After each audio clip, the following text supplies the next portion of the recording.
Қаламыздың тау бөктеріне жетіп жығылған тұсында буы бұрқырап тұратын бір монша бар еді. Көпшілікке арналған кең құшақ монша. Сенбі, жексенбі күндері жұрт сыпыртқысын сүйретіп, артынып-тартынып әлгі моншаға қарай асыға басып бара жататын. Мен де сол көптің қатарынан қалған емеспін. Кірлемеу, жағаға кір жұқтырмау, қаршадайымнан бойымда қалыптасқан әдет. Жанды жалдап, тісті қайрап жүріп жайлы тұрмысқа қол артқанда білдік. Өз бабыңды өзің тауып, моншаға түсе білу тазалық қана емес, мәдениет те екен.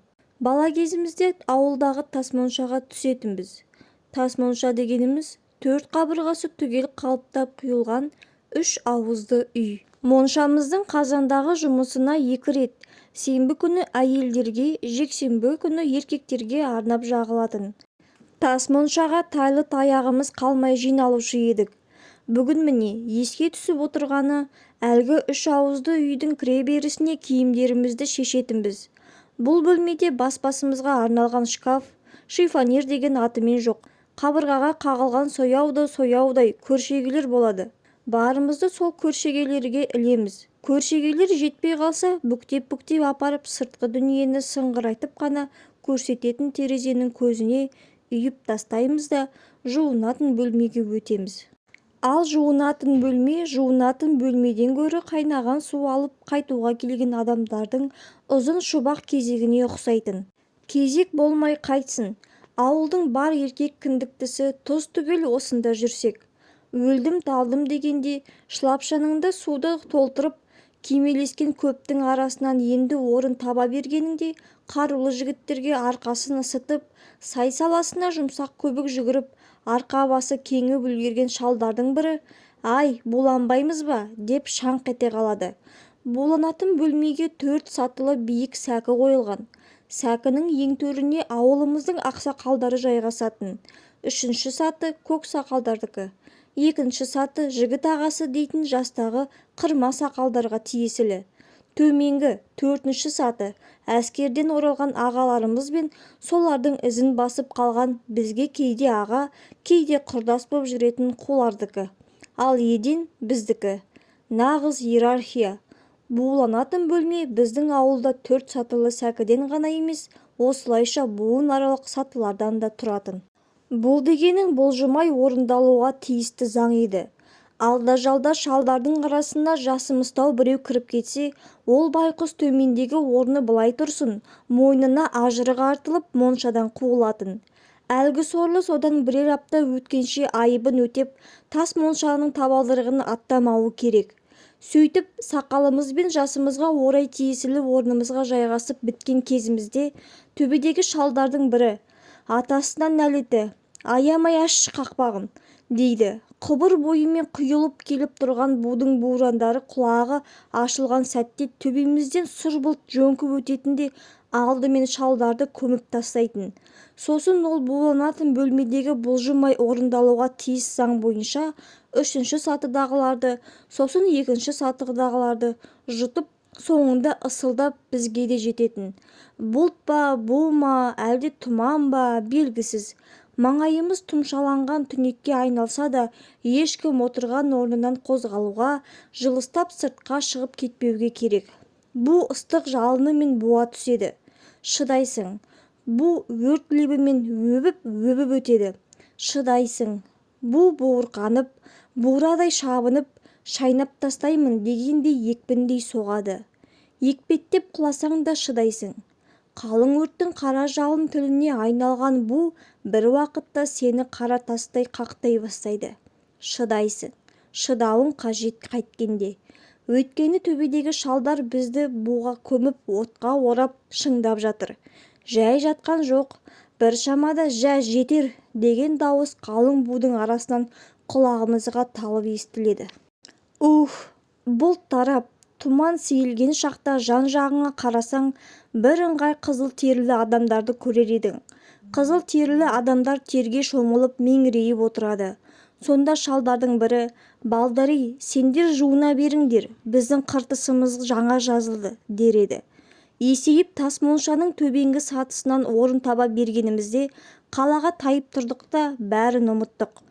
Қаланың қарбалас тірлігі қандай қымбат, қандай ыстық шақтарды әсіресе ұмытылуы мүмкін емес ұлан кезіңе күннің көзі ұялаған сәттердің өзін ұмыттырады екен ғой. Жадымыздың көмескі бір түкпірінде көлеңкесі ғана қалған тасмонша туралы сөзді қозғауға көз тыныс жігіт себеп болды. Оны мен үнемі осы арадан сенбі сайын көретінмін. Бірақ жақын таныстығым жоқ. Әлгі жігіт қасындағы біреуге біздің ауылда тау қойнауында табиғи монша болған деп әңгімені соғып жатқанда менің ойыма өзімнің тас моншамның орала кетпесі бар ма? Тас монша қазір бар ма екен? Орнында ма екен? Әй, қайдам?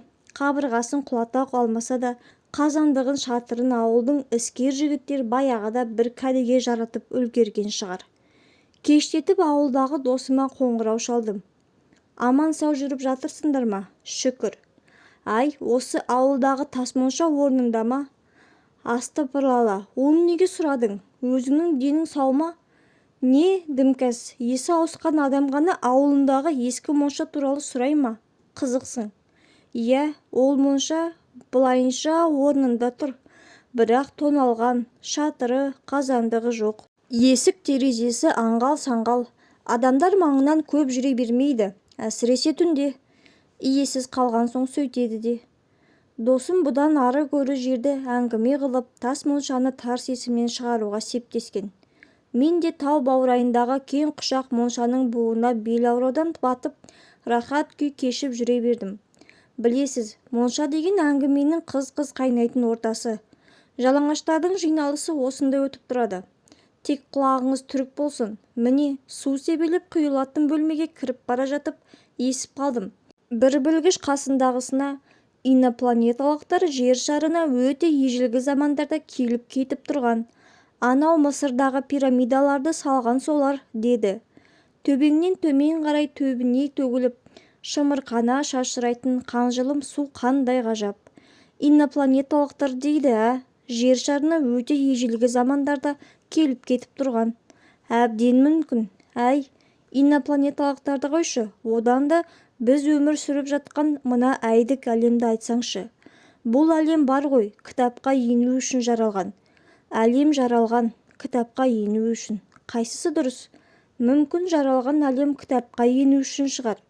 Инопланеталықтар жат жаһанды жайдағалар. Душтан шығып дем алатын бөлмеге барып жайғастым. Маған таяу үстелге екеу мінгесіпті. Әңгімелеріне құлақ түрген кезімде саясатты сен білмейсің, мен білемін, деп отыр екен қарыны тізесінің көзін үйкелеген жуан қара, дәл өзіндей жуан қараға. Мен білемін демеймін, мен естігенімді айтамын.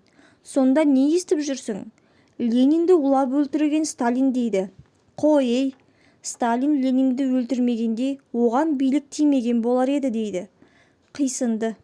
Екеудің әңгімесі құлақты қажап, елді әбден мезі қылған. Қайдағы жайдағы ұласарып ұқтым да, олардың күдерімді үзіп, желке тұсымда күбірлескендерінің күлкісіне ден қойып едім. Арыстанның ұрғашысын қанжыр дейді екен ғой қазақша.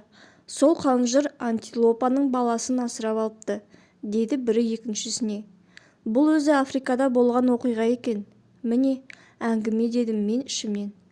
Асырап бағып, артынан асап қойып па, деп сұрады екіншісі. Жоқ, асап қоймапты. Ал содан екеуі де аш. Африканың ну жынысты ормандары мен атырапты даласын күн-түн кезіп жүре беріпті. Антилопаның лағы енесінің бауырын екі ай ембейінше шөп жей алмайтын көрінеді. Әйтпесе, баяғыда-ақ отығып, ашқан жырдың аузын аңқитып кете бермей ме? Лақтың сондай аянышты халіне жаны ашыған ұрғашы арыстан аң қағуды қойып, сорлы жетімегінің соңынан салпаңдап ерген күйі күнелетеді екен. Әй, мынауың өтірік. Өтірік емес, шынның шыны, рас. Бірде аш әрі ашулы қанжыр жырқышты қаны басына теуіп, көзі қарауытып гүрілдеп кеп, тірсегіне ілінген сорлыға тісін батыра берген екен. Ана оның бауырына тығылып, соқыр түйсікпен мәмәсін түртіп соруға қам жасапты. Сонда қанжыр бір рахат күйге елітіп аунап жата кетіпті. Көсеген көгергір, осының бәрін көріп тұрғандай айтасың-ау. Бұл кереметті көрген мен емес, африкалықтар. Олар тұмса табиғаттың құшағындағы жабайы ел ғой. Аң құспен араласып өмір сүретін ел. Сендер оны білмейсіңдер, білмеген соң сенбейсіңдер. Ары қарай не бопты? Бірде жетім бұлақ арыстан анасы аштан бұратылып жатқанда қалтаңдай басып қара жолға шыққан екен. Амал нешік, жортып жүрген жолбарысқа жем болыпты. О балай! Жетімегінен айырылған соң қанжыр ызаланып ауға аттанады. Сол күні кезіккен нәпақасын тарпа бас салып сылқия тояды да жыл өтеді. Қанжырымыз қатып семіреді. Әбден бабына келеді. Сөйтіп келсе, көктемде антилопалар төлдеп біткен соң тағы бір лақты асырап алады. Өй, сенің мынауың ұрғашы арыстан. Жаңа қалай дедің, қанжыр дедің бе? Иә, сол қанжырдан гөрі жетімдер үйінің қатын директорына ұқсайды ғой. Ха-ха-ха. Қылжаққа айналдырма сөзді. Бұл да Құдайдың ісі. Африкалықтар мына кереметке таңданып, аспаннан Құдай түсті деп шуласқан көрінеді. Соңынан ғалымдар араласып, анықтап біліпті. Сөйтсе, әлгі ұрғашы арыстан құрсақ көтере алмайтын сорлы екен. Не дейді ау? Иә, орысша айтқанда, львица была бесплодная. Құданың құдіреті немене? Беліне арыстанның атасы артылса да, бедеуліктен арылмаған байқұс азық түлігі үшін жаралаған антилопаның лағын бағып қалған. Бәлкім, бұл қапырық қапқан құрлықта басталып жатқан жаңа нышан, жаңа дәуірдің келбеті шығар. Әйтпесе, жыртқыш пен жемтіктің бұлайша бек жарысып өмір сүруі мүмкін емес қой. Бұл сенің әлде біреуден естігенің, я оқығаның ғой, деді екіншісі. Даусы бір түрлі таныс сияқты. Ал, мен саған көргенімді айтайын. Айт, тыңдайық. Біздің ауылда, деп сөзін жалғады жаңағы таныс дауысты адам. Тас монша болған. Қазір шатыры да, қазандығы да қолды болып, қаңырап бос тұр. Сол тас моншаға ауылымыздағы Ақжан деген жанды қатын сенбі сайын барып, түнде өзінше шомылып қайтады. Менің төбе құйқам шымырлап кетті. Дауыс иесіне жалт қарай жаздадым да, өзімді әрең тежедім. Айта түссін, не дер екен? Дәл осы кезде демалатын бөлмеге буы бұрқыраған бір дүрмекті топтың кіріп келіп, айналамызды азан-қазан қылғаны бар емес пе? Іште де осылар лағыт кетекедей бақылдап, қайсы бірі барылдай сөйлеп, моншаға асықпай баппен түсуді қалайтын жұртты ығыр қылып жүрген. Ішімдікке сылқия тойған ақ көз елемелердің бүгінгі бас қосуына сірә әлде қандай себеп болса керек. Орынсыз ыржақтап, бір-бірін түйгіштеп, бұлапыт сөйлеп, былықтырып біткен. Енді аңқалары кеуіп суатқа құлағалы келе жатыр. Әлгілер ықты жарға қараған жоқ. Сол дүйім дүрмігімен барға таяу маңдағы үстел орындықты тегіс иемденіп алды да, сылқылдатып сырға ішуге құлшына кірісті. Сыраны кезектесе төңкеріп тастаған соң, құлаштап араққа да ауысты. Ішіс маңдайында бәрінің тәжірибелі, сақа жауынгерлер екені қапысыз аңғарылады. Әсіресе орталарындағы шолақ сарының екпіні өзгелерден тым ерекше. Әукесін әнтек көтерсе болды, арандай ашылған аузына сыра сыңғып, арақ ақтарыла құйылады. Білем, бұлшық еттері бұлай да қысқа тұрқын. Тұқыртып әкеп оны қапқа тыға салған сияқты. Басы, аяғы, қолы бар бір қап картоп дерсің құдды. Кенет, о тоба, шолақ сарының көз алдында домаланып, расында адам кейпінен айырыла бергені. Қасындағы қара кер жігіттің де түсі көгілжің тартып, түсініксіз мақұл хатқа айналып бара жатты да ырыл естілді. Айбатты ырыл. Жетім лақты жеп қойған жолбарыстың ырылы екен деймін. Міне, ол шабынып ортаға шыға келді. Ширатылған серпінді ұзын құйрығының күлтесі жоқ. Күлте орнында қайың сыпыртқы мен қанды ауыз неме сабалана бастады. Мен қапталдағы үстелге мінгескен жуан қараларға жәрдем тілегендей жан ұшыра қарағам. Сұмдық-ай! Екі дәу көз алдымда ірік-ірік еткен қап-қара қанды іріңге ұқсап ұлғая түсті де тарс жарылды. Содан кейін-ақ моншаның ішіне қан ба, қарамай ма, әйтеуір күлімсі иісі қолқаны қабатын жылымшық жайылып кеткен. Осы кезде бәрімізді көзімен бағып қана отырған бармен бастық мойнын соза қойып еді. Басы тура үстелімнің үстіне кеп түскені. Сіз ешқандай тапсырыс бермейсіз бе, мырзам? Жауап қайырғанымша болмады. Бармен бастықтың басынан ысылдап шыққан айыр тілмен ұлы денемді жалап шұқтады да басы қолы жоқ адам кейпіне еніп иесіне қарай тура ұмтылды. Ананы қараңыз, әне, ананы. Сақтай көр ем. Көзінің ұясынан қара құрт ақтарып отыр. Қасындағы жайын ауыздан жасыл көз, жарық қанат шыбындар ұшып шығып, моншаның ылғал тепкен іргесін кеміруге кірісті. Терісі сыпырылған мысықтар да сайранға салып, көр баланың қорқынышты үнімен табысқан екі жұп мен отырған орындықтың астында мауықты. Қақырық пен құсық араласқан жиіркенішті бейне иығымды қағып өтті. Еденде домалап жатқан бастың ми қақпағын ашып екі маймыл көрінді де ыржалақтап бастың ішіне қайта кіріп жоғалды. Дауыс естілді. Зор дауыс. Жайлап аламын осылай. Оған ілесе ойыншығын жеңіл үн және естілді. Жайлап аламыз осылай. Дауыс естілгенде қалтырап кеткен тілім икемге келер емес. Пісміллә. Әуелі бар күшімді жинап жүзімді әрең сипадым.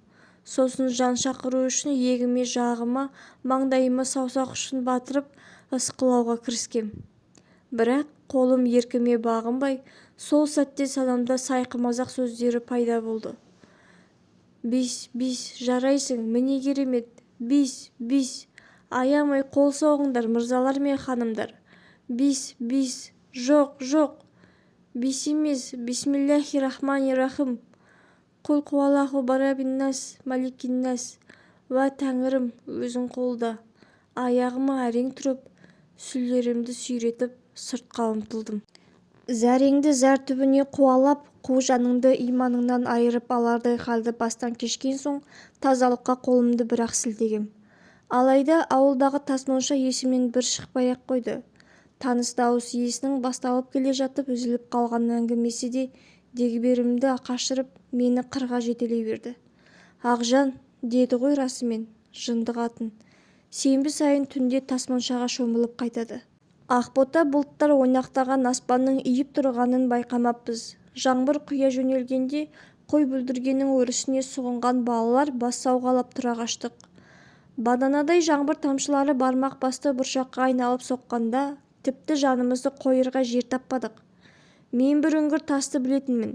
Еріңдер соңымнан, дегенді айғайлай айтып, қабырға жолмен сол үңгірге тартқам. Екеуміз ғана жетіппіз. Бүлдірген тере барған өзге балалардың қай қуысқа тығылып бұршақтан бұғып қалғанын білмедік. Біздікі бір керемет жай болды. Жазың шуағын бойына тартқан тас үңгірдің іші жып-жылы. Төбеден бұршақ ұрмақ түгілі тамшы тамбайды. Үңгірдің аузына жалбыз қалың біткен екен. Хош иісі танау астында жүгіріп жаныңды балқытады. Оны жақын арадан жақын болғанда демін жұтып, жүрек дүрсілін еститіндей жақыннан алғаш көруім. Көп сөйлемейтін, тәкаппар көрінетін. Сәл бұртиып тұратын еріндерінің өзі ешкімді менсінбейтіндей ерке сыңай танытатын. Аппақ маңдайы жарқырап ол келе жатқанда көзіне түсіп қалуға тырысушы едік. Оны жалт қаратында бізде қайбір қайнаған өнер немесе кескін келбет түр сипат бар ғой дейсіз. Біздікі сол қасындағы біреуді түртіп қалу, қойып жіберу боқтау. Соның бәріне сәт салмайтын еді-ау, шіркін сәт салмайтын. Бірде менің елірмем ұстап, Можан топайлау Нұрлан деген баланы көз апара шалып жықтым. Ол менің мына ерлігімді көрді. Көрді де тура маған қарады. О, сіз білесіз бе, ол маған қарады. Бірақ миығына күлкі үйірді де кенет қабағын шытып қасымнан өте шықты. Сілейіп тұрдым да қалдым. Оның миығындағы күлкі, әй көк маңқа, су мұрын, тәштеген бойың белімде де жетпейді ғой. Бірақ сенің де менде көңілің бар екен ғой, деген кекесінен танытып кеткендей. Немесе, әп-әйбат баласың, сені бір көріп тәрбиелі адам ба деп жүрсем, сен де мына көк соққандардың сойынан екенсің, дейтін ренішің салқынын сездіргендей болды. Содан қайтып беттемеген едім. Оның үстіне 2-3 жас үлкендігі және бар. Енді міне, ауыз қуысы тар, Тас үңгірдің ішінде қатар тұрмыз. Қатар тұрып ләм-мим тіл қатпауға мен мақұл едім. Ол жөткерінді. Сөйлеуге ыңғай танытты. Сөйлеместен бұрын сыңқ етіп күліп жіберді. Екеуміз осы үңгірде қалып аңға айналып кетсек, сенің қандай аң болғың келеді? Айтсаңшы, қандай аң болғың келеді? Арыстан. Арыстан біздің өлкеде өмір сүре алмайды. Аю. Аю маған ұнамайды. Сасық. Қасқыр. О, міне, ойдағы сөзді қайттың. Қасқыр болып кетсек, мен ұрғашы қасқыр, сен бөлтірік. Бөлтірік болсаң мен емессің ғой. Емесің бе? Әлде күйеуім болғың келе ме? Арлан қасқыр. Көзіне көзім түскен бір түрлі құбылып тұр. Жанары жалт-жұлт ойнайды. Бөлтірігің емес, күйеуің болайыншы, дедім алқынып. Мектепке ешкімге ұқсамайтын сүп-сүйкімді тәп-тәтті баласың. Сабағың да жақсы, тентек болма, бұзықтарға еліктеме, деді ол мені бауырына басып. Қайран Ақжан. Қара түнді жамылып, қайғы сүйреп қасірет таратып дәніккен дүйлері сенің аппақ арыңды лайлап, абыройыңды төгіпті дегенді естігенім бар еді. Бірақ дертке ұшырап, құсақ ұшқанын білмейді екенмін. Өтірік шығар. Әлгі естігенім жалған болар. Жалған болса екен. О, шұғынық гүл жапқан жазирем екен. Жаз өлкем. Ақжаныңды жылатып, оның анау нәркес көздерінен бұлақ аққан жасын үнсіз жұтып жата бердің бе сен? Жаның ашымады ма? Тебіренбедің бе? Ау, айнакөл аспаным-ау, сен ше? Сен де бар сұмдықты түнек түнге аударып түк көрмедім дейсің бе? Көзім алды бұлдырып жанарымды жас жуды білемін. Аға, не жылап келе жатырсыз ба? Деді жүргізуші інім. Ауылды сағынғансыз ғой? Жоға, қағазға, компьютерге көп қадаламыз. Осылай түйіліп отырып қалсақ, жанарымыздың жасаурайтыны бар. Солай деңіз. Біздің бала кезіміздегі тас монша бар ма осы қазір ауылда? Жүргізуші інім мырс етті. Не, тас моншаға түсейін деп едіңіз? Жай сұрағаным ғой. Ол тас моншаның шыпасы баяғыда біткен. Оны қайтеміз? Оны қайтеміз деп ердің сылп еткізген інімнің жеңіне көзім түсті. Кірлеп кетіпті. Жағасына қарадым. Май. Шашына да көптен су тимегені байқалады. Әй салдыр салағым-ай, тұяқ қапты тірліктің соңынан салпақтаймын деп сабалақтанып қалғаныңа мән бермегенсің-ау. Ымырт үйіріле құм қойнауындағы ауылымызға да жеттік. Қолқаны қоңырсынған бөтен иіс қапты. Шешесі жарықтық атаққа шыққан салақ кісі еді. Анасына тартса керек. Досымның әйелі ұстаған үйдің ұсқыны кетіп ақ қалыпты. Етегі солбырайған терезе перделері шаң мен кірге мөлеңкелі соншалық терезеден түскен жарықты тұтып емес ластап тұр. Үй мысығының нәжісі дымдап сіңген текеметке тізе бүге бергенімде асқазаным ақтарылып аузыма түсе жаздады да көзім ашыды.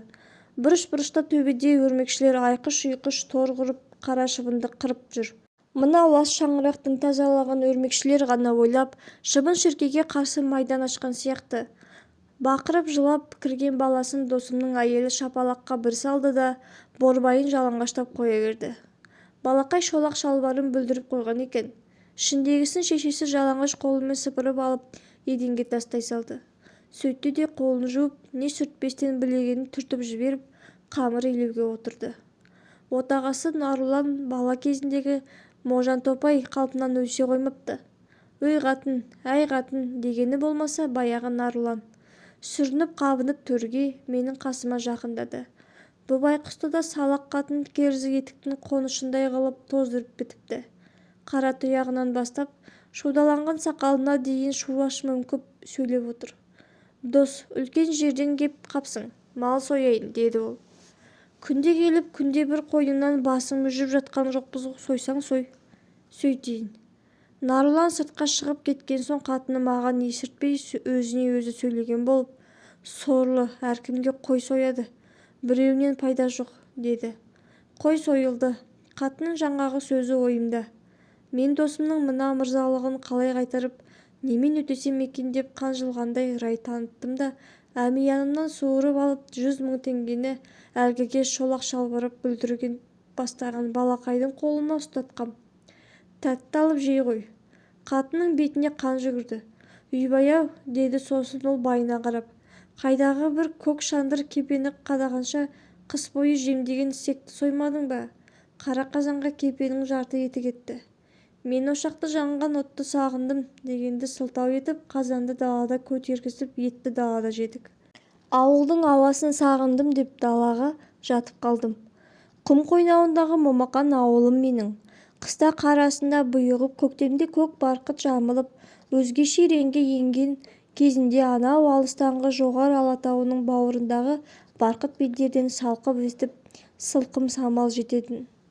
Сонда қоян жон құм жоталары сылқым самалға құшағын ашып аңқылдайтын еді-ау. Тәтті еді ғой ауылымның иісі. Ертеңінде асықпай ауылды араладым. Өзімнің туып өскен ауылым. Бірақ ол өзгеріп кеткен сияқты. Тұрпатында бір түрлі жаттық бар, жасықтық бар. Шатырсыз жатаған үйлерді бел араудан құм ораған. Тырбиған кәрі қара ағаштар жапырақсыз жабырқап тұр. Туыстарым да бөтен. Бөгде жандардың кейпіне енген. Қабақтары салаңқы, иіні түскен, кір-қожалақ, жүздері желге тотыққан. Мені әсіресе олардың настығы кейітті. Адам деген осыншалықты ластыққа бой алдырып жүре бере ме екен? Сосын ауыл бастық Әменнің кеңсесіне кіргем. Әмен де әбден кірге батыпты. Тырнағы есектің тұяғындай боп қалыңдап қатып кеткен. Мен кеңсесіне басы сұғып тізе бүккенімде Әмен мұрнын шұқып отырған. Сәлемімді мұрнын шұқып отырумен алды. Әңгімемді мұрнын шұқып отырып тыңдады. Әңгімесін мұрнын шұқып отырып айтты. Бүгін шамасы ауыл бастықтың мұрын тазалығын қолға алған күні болса керек. Талабына тоқтау, тыйым салуға ыңғайсыздандым да, жүзімді барынша жылытып, «Әбе», дедім, «кірлеп кетіпсіздер ғой. Анау тас моншаны қалпына келтіріп жуынбайсыздар ма, тәйірі?» Әменнің көзі шарасынан шыға жаздады. «Жоқ, болмайды. Пәлі, неге болмайды?» «Болмайды деген соң болмайды. Неге болмайды деймін? Ол моншаның ішін жын жайлаған. Қойыңызшы. Рас, жын жайлаған». Әменмен осылай ырғасып отырғанымызда сырттан шаң-шұң дауыс естілді. Ауыл ағасы елең етіп суық жымиған. Әне, тас моншаның тасын қайта қыздырам деп жүріп жын ұрған қатын да келді. Ақжан ба? Соның өзі. Әменнің кеңсесінен қалай жүгіріп шыққанымды білмеймін. Ақжанды көрдім. Аппақ Ақжан. Осы ауылда тәніне кір жұқтырмаған жалғыз өзі екен. Көйлегі де аппақ. Қоқырайған қожыр қара біреуге әлденені айтып ұқтырмақ болып жатыр. Анау ыржың-ыржың етіп Ақжанды қара көлеңкесімен қалқалай берді. Мен «Амансыз ба, Ақжан?» деп дауыстадым. Ақжан жаныма жедел басып келді де қолын ұсынды. Сүйрік саусақтары тап-таза. Ернімді тигізіп аялай өптім. «Сіз ауылда екенсіз ғой?» «Ауылдамын. Ауылдан ұзап кете алмадық. Мені мыналар жын соққан дейді. Айтшы, мен сап-саумын ғой». «О не дегеніңіз, Ақжан? Тіпті ажарланып кетіпсіз». Ақжан күлді. Сосын бетіме бейсаналы түрде қарап тұрып, «Моншаға түсесіз бе?» деді. «Түсер едік. Тас моншаны тас-талқан қылыпты ғой мына жұрт». «Иә, тас-талқан қылды. Соны қайтадан былай неғып жасап алу керек? Сөйту керек, Ақжан. Үндеме, қалпына келтіреміз». Әменнің кеңсесіне қайта оралдым. «Әбе, расында тас моншаның тасын қайта қыздырайық та?» «Әуреленбе, шамаң жетпейді. Әбеке керегі ақша ма? Ол менде жетіп артылады». Ауыл бастықтың сұқ саусағы танауының тесігін үңгіген қалпында қалып, жанарына жылт жүгірді. «Ақшаң көп пе?» «Жетеді. Мен қазір бай жазушымын бірімін. Ақшамды қайда жұмсарымды білмей шашып жүредім». «Жақсы болды. Тас моншаны тастай қылып қатырып берейін». Бастық үңгірдей мұрнының ішіне сұғынған сұқ саусағын суырып алып еді, олжалы шықты. Саусақтың ұшында қара қоңыздай қатып бірдеңе тұр. Әмен оны терезенің көзіне ашулана шертіп жіберді де «Нақұрыс!» деді. «Сені жұртта қалған бір жындылар мен жыландар туралы есі ауысқан суретші туралы жазды деп едім. Құлағыма жаңсақ сөз жетпейтін екен. Сенің өзің де шалыққа ұшырапсың, бауырым. Шалық шалмаса тас моншада нең бар? Одан да ол ақшаңды маған бер, мен оны игілікке жаратайын». «Ал берейін. Сіз оны қандай игілікке жаратасыз?» «Былай істейміз. Ерте көктемде елдің қолындағы арық-тұрақ малды сатып аламыз да, күзде себіртіп 2 есе бағасына сатамыз. Табыс шаш етектен. Пайда папалам. Әбеке, мен малдың сүмесіне қарап сүмеңдеп жүрген балықшы саудагер емеспін. Тасмоншаны бүтіндеп мына нан басқан ауылды тазартамын. Айттым, бітті, кестім, үзілді. Әмен мені бала кезімнен біледі. Мен тегі алған бетімнен қайтпайтын жанмын. Біреу болмайды, мүмкін емес десе ерегесіп, егесіп кететінім бар. Сол мінезіме салып әйгілі құрылыс компаниясының басшысына қоңырау шалдым. Мырза, маған құрылыс заттары мен құрылысшылар керек. Ақысы дейсіз бе? Алаң болмаңыз. Тап қазір менің менеджерім сіздің есеп-шотыңызға қажет соманы аударады. Сөйтіп құрылыс жұмысы басталып кеткен. Бір айдың ширегінде тасмоншаның төбесі шатырланып, су құбырлары тартылды, қазандығы орнады. Қабырғасы сыланып әктелді. Айналасына гүлзар бақ қонды. Қуанышымда шек жоқ. Ақжан болса да мәз. Аппақ жүзіне қызыл арай жүгіріп, шұғынық гүлдей құлпырған. Ал кеудесін діріл қақтырып, айналақтап, қасымнан шықпайды. Әйтсе де, бірақ біздің қостап, қолпаштаған пенде туыстарымның арасынан табылмай-ақ қойғаны. Тасмонша биіктеп, жаңарған сайын олар қабақтарын теріске салып жүре берген. Ертең тасмоншаның қазандығына от саламыз. Ақжан. Ымырт үйірілген. Түп-түзу жұмыр балтыры мен тоқ мықынына құп жарасқан джинс шалбар мен етеге кіндік тұсынан байланған ақ кофта киіп Ақжан келді. Қыр асып, қыдырыстап келсек қайтеді, мәулен? Еркіңіз білсін, ханым. Біз қол ұстасып ұлы құмға бастайтын жалғыз аяқ жолға түстік.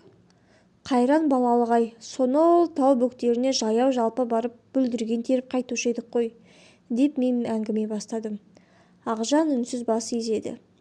Біздің өлке керемет қой, Ақжан. Міне құм, әне тау. Ал осы беті жүре берсек, Балқашқа жетіп шомыламыз. Иә, деді Ақжан, Балқашқа жетіп шомыламыз. Ұясына қонған күннің қызыл арай шапағы табанымыздың астына төселіп, құм жылында жайыла жатыр. Ақжан маған жанасып ырғала басып келеді.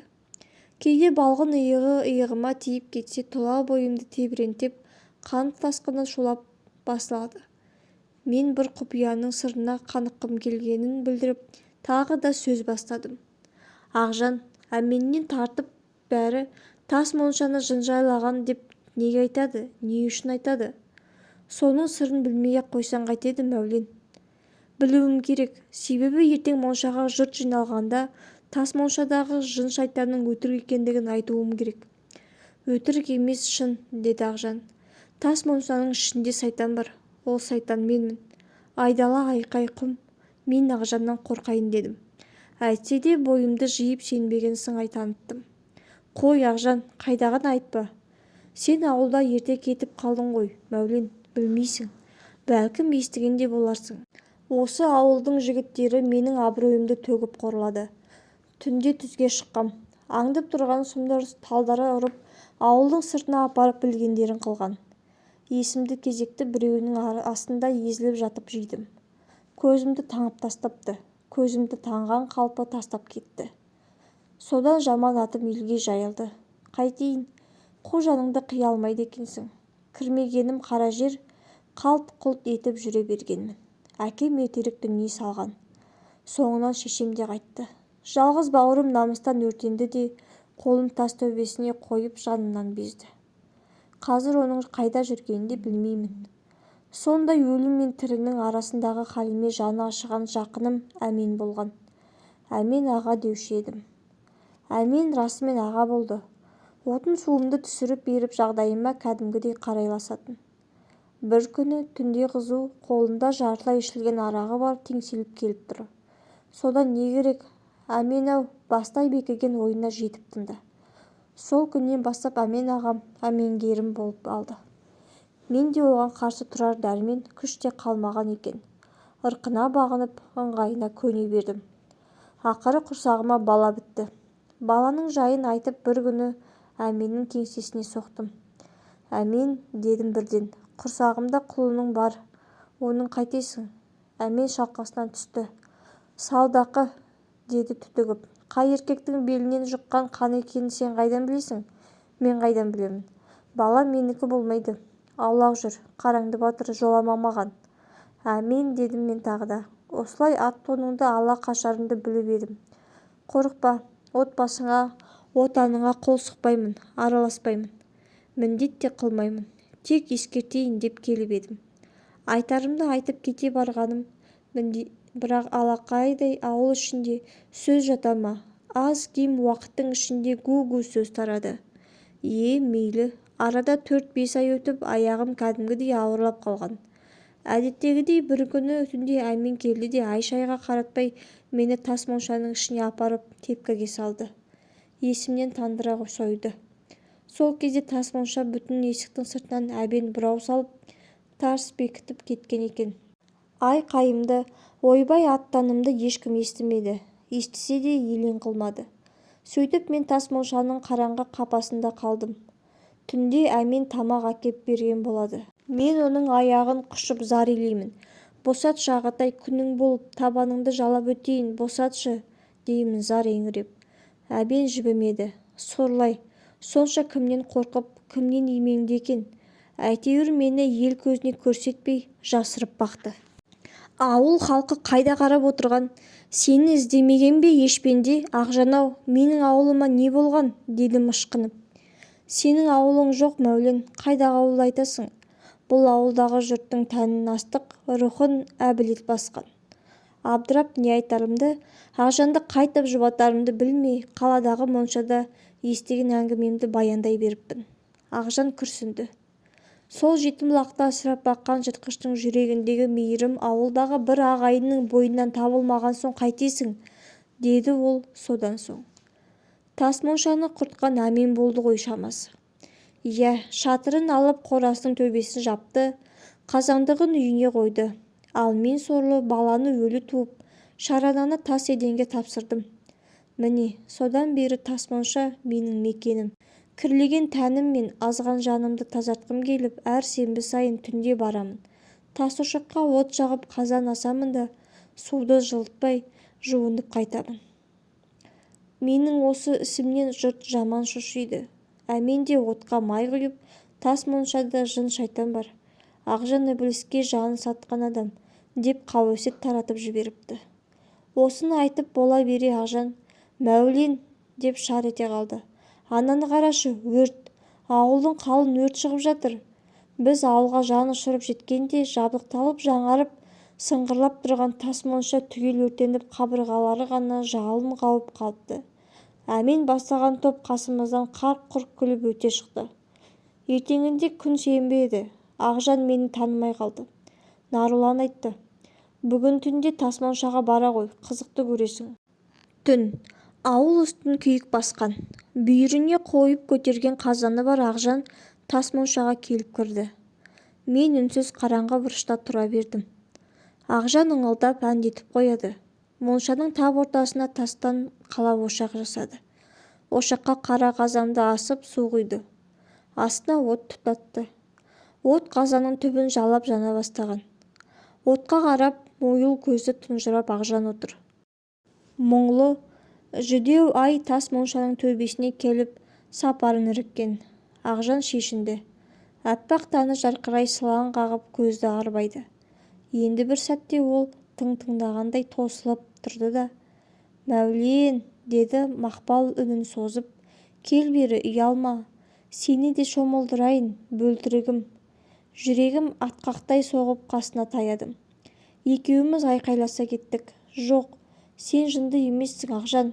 Мұнда жын да ібіліс те жоқ, тек сен барсың, Ақжан. Ақжаным менің. Ентік басып тоят тапқан сәттен ес жия бергенімізде Ақжан, қош бол, бөлтірігім, арланым, деді де, бұл менің жер бетіндегі ақырғы түнім. Сені көрдім, қауыштым. Тағдырыма ризамын. Ол менің құшағымнан сытылып шығып, 4 сатылы сәкенің ең биігіне көтерілді. Сосын ай нұрына шомылып ұзақ тұрды да, ақ қанатты періштеге айналып, құс жолына сіңіп кете барды.